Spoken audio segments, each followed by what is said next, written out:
Hi everybody, I'm Chad. Hi, I'm June. I'm here with my friend June from Korea. Yes, 안녕하세요. June's been a friend of mine for a long time, and today we're here to talk about the company that he started, Hollow. Yes. And so June started Hollow 4 years ago? It's been 4 years. Crazy how fast time goes by. It really is. And currently you guys have a $14 million valuation. Yes. We've raised a little over 2.5 million, and we have a team of 13 to 14 team members, and we're excited to continue to grow from here. Yeah. So this is kind of just like a new video type that I wanted to try, where I thought it'd be interesting to talk to Koreans who live outside of Korea, who are doing cool things, who have done really cool things. This one's gonna be the most interesting one because I actually just started working for June at Hollow. Working with me. Yeah, Yes. yeah. I'm gonna be making video content for Hollow. If you want to see more of me, you can subscribe to the Hollow channel, which I'm gonna put in the link. So come join me over there. This is also personal to me because I used to work for June's dad actually in Korea. I spent a summer as an intern at Skype working for June's dad. So a lot of connections. Yeah, it's been over a decade since Yeah. we've known each other. Yeah. I mean, I do remember Chad because we were in Korea together. Yep. I remember him because Chad was so charming. He was super nice. I do remember that first impression. And I remember 4 years ago when June started Hollow, at that point it was just an idea, and now it's grown to a $14 million company with 13, 14 employees. It's growing all the time. It's crazy to see that happen in a 4-year time period. Right now we have over 1 million students using our product, finding about 12 to 13,000 new students per week. So we're excited to continue to help English learners, especially people in Korea, because as an immigrant, I understand the challenges of learning a new language. And Right. English learners in Korea specifically spend most of their time in their textbooks and not speaking. So we created this company to help English learners particularly to practice, speak, become fluent, and find more opportunities in life. And yeah, the first 2 years were really challenging. I still remember that. Hopefully it'd be interesting for our viewers to see okay, if I'm a Korean living in Korea, how do I find success if I want to start a business, if I want to study abroad, right? And all these things, because originally you came to the US to study, right? Then you ended up getting a job here, right? And Yeah. so where did you work? So I worked at a company called Deloitte as a consultant. So I was able to work in San Francisco in the Bay Area. And I was wanting to go to Silicon Valley because I was very passionate about entrepreneurship. Always wanted to start my own company because of my dad. Yeah. He started a few companies in Korea as well. Silicon Valley is kind of like the big thing. The business startups, the big companies, your Googles, your Apples, that's where they all are. It's the big spot of American business and American entrepreneurship. Mm-hmm. How do you go from there to starting Hollow, to starting a business? I had this desire to start my own company growing up, and even when I was in school, I was always trying to come up with new business ideas. I had some really dumb ideas before. And I wanted to drop out of school one time. I was really seriously considering it. And then I just couldn't make that decision because I felt like it was not the right time.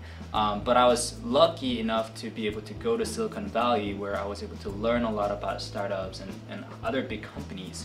And I was passing by all these big companies in California, and I was like, oh my gosh, I mean, if they can do it, I can do it too. I didn't have anything when I started my own company. It was just my desire, my idea, and my ambition. Right. And I knew it was the right thing to do because I just couldn't stop thinking about it for a long time. My sisters were actually visiting, so we can go to Disneyland and everything.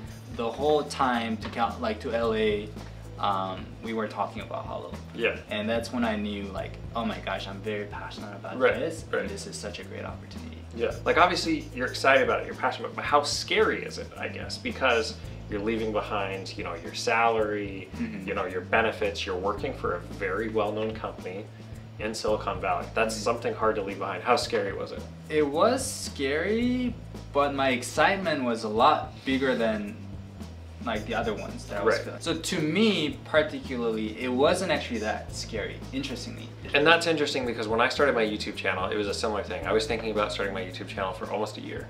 And I had recently started a job. Like, should I quit this job? And there became a natural time for me to leave the job.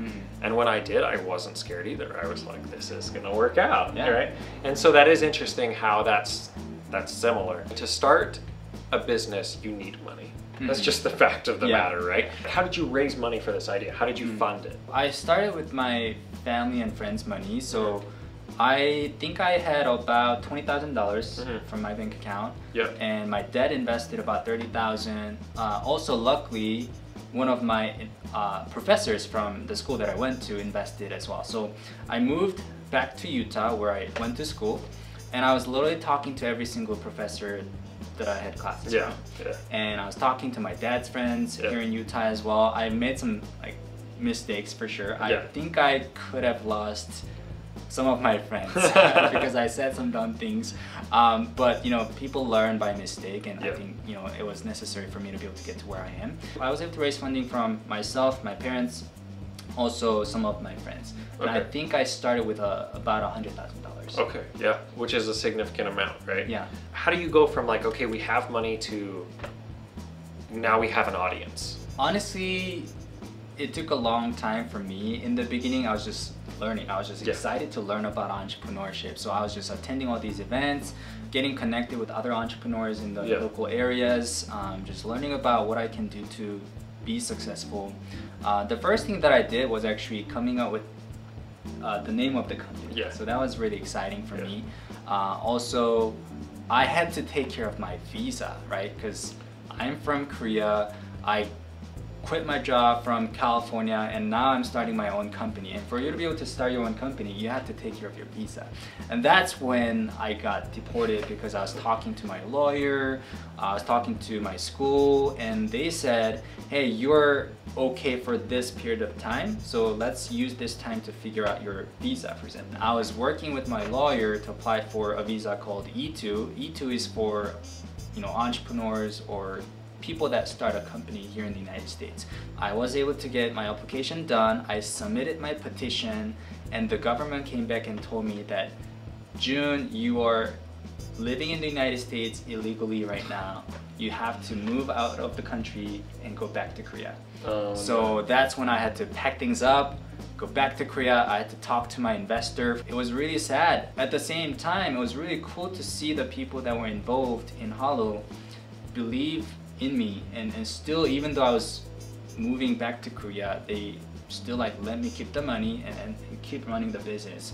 But luckily, I was able to get all the documents done while I was here in the United States. And as soon as I got to Korea, I was able to get the interview, pass the interview, get my E2 visa, and come back literally within 30 days. So I think I got super lucky. That's kind of how it worked out for me, and I'm like really grateful and thankful for what happened. It's funny because you apply for it and they're like, actually you're not supposed to be here, you're not, and you need to leave. How did they give you a certain amount of time, or they just said like you have to leave like now? You have to leave now. So I had to pack things up right away. I think I had enough time to figure things out, but it really hindered the progress that I was making for the business. So I think I literally wasted probably 5 months because of my visa. Trying to sort all that out. What's the best part about starting a business, but not only starting a business, but starting it in a different country? What's the best part about it? I think it's exciting, you know, because you don't know much about what you're doing, you know. So like that uncertainty motivates me, inspires me to continue to learn, because to me, progress equals happiness. So when I'm making progress in something, I'm happy. And I love startups, and I love Holo, for example, because it's my dream, you know. Like, it's amazing that I'm able to pursue my dream in a foreign country, and it's more exciting to me because it's not just in Korea particularly, it's global, it's an international company. And that's kind of the ambition that I've been having growing up. Like, I always wanted to be international, for example. Like, I believed in myself to be able to make a difference in the world, not just in one particular country. If somebody's watching this in Korea, right, and they either want to start a business in the US, another country, or even back in Korea, like, what advice do you have? Just go for it. You know, there's gonna be no right time, there's gonna be no right place. If you have that desire, if you're already thinking about that, that's a good sign already. So I would probably just go for it and learn as much as you can, because whether it works or not, you're learning so fast, you're pushing yourself every single day. So like to me, whether Holo works out or not, I don't care as much, because I love the journey. I love the fact that I'm doing my best to pursue my dreams, and that's what excites me. But at the same time, you know, starting a company is not for everybody. So another advice, if I could give, is things take time, and you know, if you're willing to spend like 10 years of your life solving this problem, building this company, then I think it's worth it. But if you're starting your own company just because you want to make a lot of money, I would not recommend it, because a lot of startups fail. If you're starting a company because you're passionate about it, it's because you want to solve this huge problem, then I think it's worth it. And that's when you have a high chance of making it happen, because no matter what happens, you're going to keep going, because it's related to your passion, it's related to your dream, it's related to your ambition. Right. I have started some of my own things. I started my own YouTube channel. I tried to start a nonprofit organization right after I graduated college, and that really failed. I don't regret it though. Like what I learned from it, that's valuable. And knowing that I tried, that's even more valuable to me. Knowing that like I had an idea and I went for it. It didn't work out, tough, right? Yeah. But it's valuable to me to have the experience of knowing that I tried.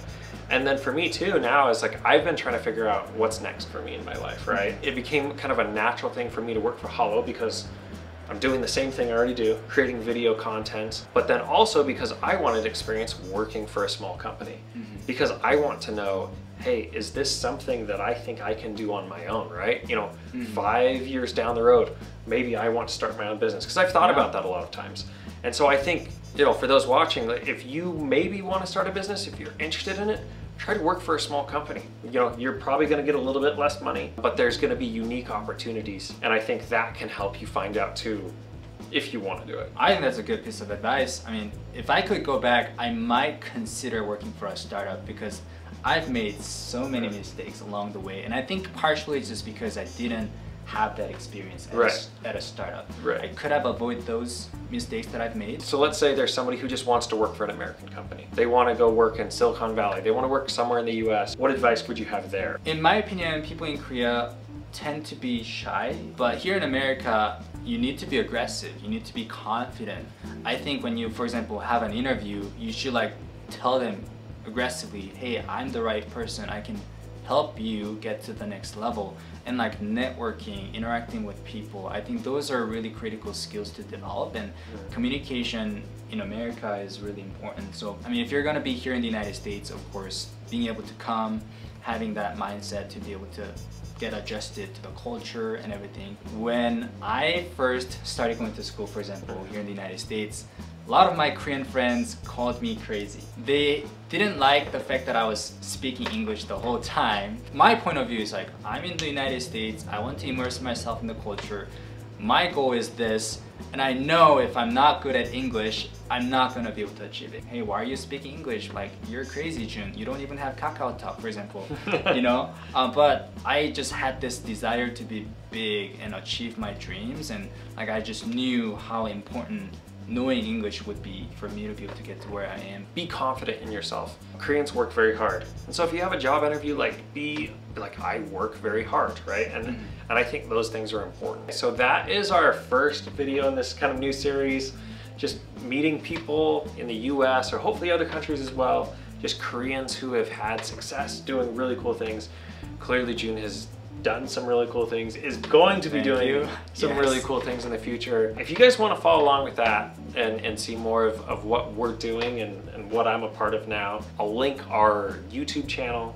Come check it out. So if you want to learn some English for free, if you want to see me more often, Holo is the place to do that. For sure. Yeah, okay. Great. Well, I'm excited. Hopefully we'll have Jun back in a few years about how it's not a $14 million company, but maybe $1 billion company. Yeah, that's right. Okay, so we'll see this down the road, and we will see you guys on the Holo channel. Thanks, Jun. Thanks for having me, Chad. Bye. Bye.